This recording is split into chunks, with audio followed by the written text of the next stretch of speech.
This channel does not promote any violent, harmful, or illegal activities. All content provided by this channel is meant for an educational purpose only. আচ্ছা police তারা কি আবার নরমও হয়? কখন হয়?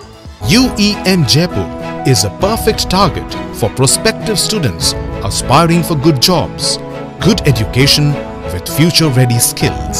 ঠিকই ধরেছেন। এই ভরা জ্যৈষ্ঠে অনুব্রত মণ্ডলকে চৈত্রের ছাড় দিচ্ছে পুলিশ। তালিকাটা যে কেষ্টতেই শেষ এমনও নয়। আর কোন কোন শক্তের ভক্ত পুলিশ চলুন দেখে নেওয়া যাক। এই ছবিটা ভোলেননি নিশ্চয়ই। মার্চ 2025 ইডেনে ঢুকে বিরাট কোহলিকে ছুঁয়েছিলেন উচ্চ মাধ্যমিক পরীক্ষার্থী ঋতুপর্ণ পাখিরা। কিশোরের মাঠে ঢোকা আটকাতে পারেনি পুলিশ। সেই পুলিশই 3 কড়া ধারায় মামলা করে লকআপে পড়ে কিশোরকে 2 রাত লকআপে কাটানোর পর শেষে জামিন মেলে। যদিও আদালতে জামিনের জোর বিরোধিতা করেছিলেন সরকারি আইনজীবী।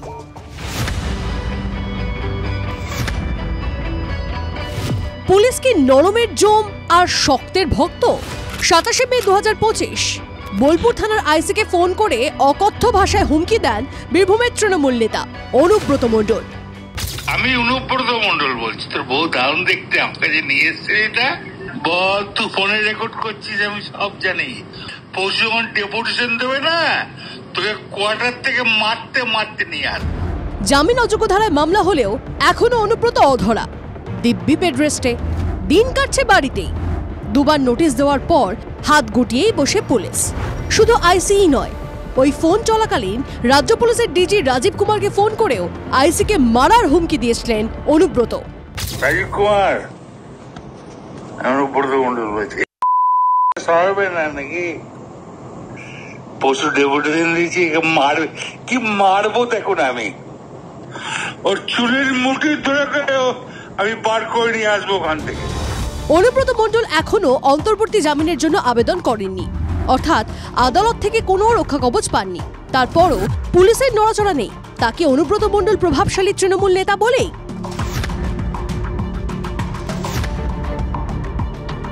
কেষ্টর সাগরেদ বিক্রমজিৎ সাউকে পর্যন্ত পুলিশ ধরেনি। ফেসবুক লাইভে বোলপুর থানার আইসিকে শাস্তি দেওয়ার হুঁশিয়ারি দিয়েছিলেন বিক্রমজিৎ। তুমি একটা আইসি, তুমি একটা সরকারি কর্মচারী, যদি অন্যায় করে থাকে আমি কোনো আমাকে শাস্তি দিও, কিন্তু হ্যাঁ তুমি যে অন্যায়টা করেছো তার শাস্তি তোমাকে বীরভূমেই পেতে হবে। জামিন অযোগ্য ধারায় মামলা হলেও বুধবার স্রেফ জিজ্ঞাসাবাদ করে বিক্রমজিৎকে ছেড়ে দিয়েছে শিউরি থানার পুলিশ। তৃণমূল ছাত্র পরিষদ বহিষ্কার করে দেওয়ার পরও বিক্রমজিৎকে ধরতে দ্বিধা পুলিশের, প্রশ্ন তুলছেন বিরোধীরা। পুলিশ যে শক্তের ভক্ত এমন উদাহরণ আরও আছে। মুর্শিদাবাদে হিংসার পিছনে তৃণমূল নেতার হাত খোলাখুলি বলে দিয়েছে কলকাতা হাইকোর্টের তৈরি 3 সদস্যের ফ্যাক্ট ফাইন্ডিং কমিটি। তৃণমূল নেতা মেহবুব আলমের নেতৃত্বেই হামলা, রিপোর্টে লিখেছে কমিটি। স্থানীয় তৃণমূল কাউন্সিলর রোশনারা বিবির স্বামী মেহবুব। মুর্শিদাবাদ হিংসার তদন্তে রাজ্য পুলিশ। রিপোর্ট সামনে আসার পর 2 সপ্তাহ কেটে গেলেও মেহবুবকে গ্রেপ্তার করেনি পুলিশ। পুলিশ দরদাস করলে কি হয় তার নমুনা তো বোলপুর থানার আইসি। প্রতিদিন যে বিভিন্ন থানার অফিসাররা এবং জেলার অফিসাররা যে দরদাসগিরি করছে না, তার প্রমাণ কি? পুলিশকে টেবিলের তলায় ঢুকতে বলে টেবিলের তলায় ঢুকবে, মুর্শিদাবাদের মতন জায়গায় দেখেছে। মহিলা মুখ্যমন্ত্রীর আমলে পুলিশের যে কমিউনিটি, সেখানে তার মার বউকে তৃণমূলের নেতা মন্ত্রীদের কাছে পাঠাতে হবে, তবেই আপনার প্রমোশন হবে আর আপনার চাকরিটা থাকবে। তৃণমূল কংগ্রেসের নেতা রাজীব কুমারকে যে ভাষায় সম্বোধন করে একজন আইসিকে সরাতে বলেছেন, তারপরে এই রাজ্যের আইন শৃঙ্খলা রক্ষা করা পুলিশের পক্ষে অন্তত অসম্ভব বলে আমি মনে করি। এটা বাঞ্ছনীয় নয়, অনভিপ্রেত। কারুর ক্ষেত্রে আইডেন্টিটি ক্রাইসিস থেকে হচ্ছে, কারুর ক্ষেত্রে ভেসে থাকার তাগিদে হচ্ছে।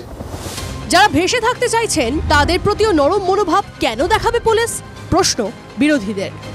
Bureau report, TV9 Bangla. Bolpur থানার আইসির ফোন বাজেয়াপ্ত।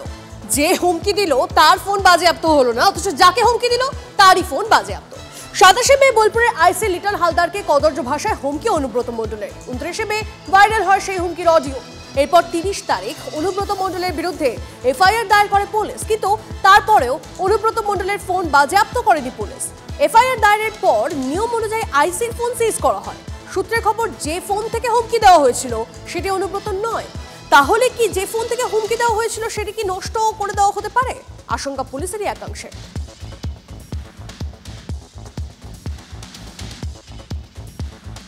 2021 সালে বাংলার ভোট পরবর্তী হিংসাকে গণতন্ত্রের মূলে আঘাত বলে চিহ্নিত করেছে দেশের শীর্ষ আদালত।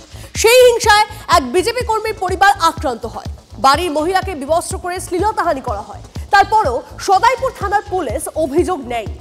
তৃণমূলের বিরুদ্ধে অভিযোগ শুনলেই কি নেতিয়ে পড়ে পুলিশ? 2 মে 2021 তৃতীয়বারের জন্য রাজ্যের ক্ষমতায় বসে তৃণমূল কংগ্রেস। ফল বেরোতেই ভোট পরবর্তী হিংসা শুরু হয় জেলায় জেলায়। বীরভূমের সদাইপুর থানা এলাকার গুমসীমা গ্রামে এক বিজেপি কর্মীর বাড়ি ভাঙচুর করে তৃণমূল কর্মীরা। চলে লুটপাট। বিজেপি কর্মীর স্ত্রীকে চুলের মুঠি ধরে টানতে টানতে নিয়ে যাওয়া হয়। রাস্তার উপরে বিবস্ত্র করে শ্লীলতাহানি করে তৃণমূলের কর্মীরা। কিনা হয়নি, স্বাধীন ভারতে প্রথম এরকম অত্যাচার হয়েছিল আমাদের গ্রামে। টোটাল হিন্দুরা 6 মাস হিন্দুরা গ্রামে ছিল না। মহিলাদের মারা হয়েছিল এবং অত্যাচার হয়েছিল। পার্সোনাল মেয়েদের অ্যাটাক করা হয়েছিল। 2021 সাল থেকে পার্টির কাস্টডিতে আছি আমরা। 5 অভিযুক্ত শেখ জামির, শেখ নুরাই, শেখ আশরাফ, শেখ কবিরুল, জয়ন্ত ডোমকে সিবিআই গ্রেপ্তার করলেও পরে হাইকোর্ট জামিন দেয়। সেই জামিন খারিজ করে রাজ্য প্রশাসনকে তুলোধনা সুপ্রিম কোর্টের। স্পষ্ট জানানো হলো পর্যবেক্ষণে যে ঘটনা বীরভূমে ঘটেছিল সেই ঘটনা গণতন্ত্রের শিকড়ে গভীর আঘাত।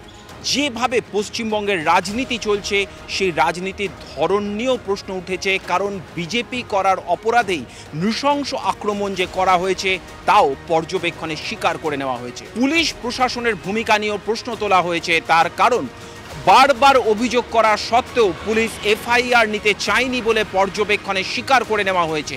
কোন পুলিশ? বীরভূমের পুলিশ, অনুব্রত মণ্ডলের জেলার পুলিশ।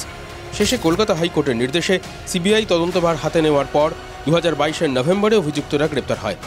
অবশ্য পরের বছরই জানুয়ারি ও এপ্রিলে জামিন পেয়ে যায় 5 তৃণমূল কর্মী। জামিন খারিজের আবেদন করে সুপ্রিম কোর্টে যায় সিবিআই। বিচারপতি বিক্রম নাথ ও বিচারপতি সন্দীপ মেহতার ডিভিশন বেঞ্চ অর্ডারে লিখেছে, জামিনের শর্ত অগ্রাহ্য অভিযুক্ত তৃণমূল কর্মীদের। চার্জশিট পেশ হওয়া সত্ত্বেও নিম্ন আদালতে শুনানিতে গড়হাজির। অভিযুক্তরা হাজির না হওয়ায় এখনও চার্জ গঠন হয়নি। অভিযুক্তরা জামিনে মুক্ত থাকলে নিরপেক্ষ ট্রায়াল হবে না। অভিযুক্তরা প্রভাবশালী, তদন্তে অসহযোগিতা, এই 2 যুক্তিতেই জামিন খারিজ। রাজ্যের স্বরাষ্ট্র সচিব এবং রাজ্য পুলিশের ডিজিকে সুপ্রিম কোর্টের নির্দেশ, আক্রান্ত এবং সাক্ষীদের যেন যথাযথ নিরাপত্তা দেওয়া হয়। বীরভূমে ভোট পরবর্তী হিংসায় ভারতীয় জনতা পার্টির 5 জন কর্মী শহীদ হয়েছে এবং আমাদের সহকর্মী 3 জন বোনকে ধর্ষণ করেছে, বোনেদের মায়েদের নির্যাতন করেছে। 2011 থেকে বলে আসছি, এখন তো সুপ্রিম কোর্ট বলার পরে লোকের টনক নড়ছে যে পশ্চিমবঙ্গে কিভাবে গণতন্ত্রকে হত্যা করা হচ্ছে। সুপ্রিম কোর্টের বাকি ভারতবর্ষের অন্য জায়গাতেও যেসব জায়গায় হয়েছে সেখানেও এই ধরনের কড়া অবজারভেশন, এই ধরনের কড়া অর্ডার পাবেন। অভিযুক্তদের 2 সপ্তাহের মধ্যে হেফাজতে নেওয়ার নির্দেশ দেওয়া হয়েছে সিবিআইকে। 6 মাসের মধ্যে ট্রায়াল শেষের নির্দেশও দিয়েছে সুপ্রিম কোর্ট। বিচার পাবে গুমসীমা গ্রামের পরিবার। জ্যোতির্ময় কর্মকারের রিপোর্ট, TV9 বাংলা।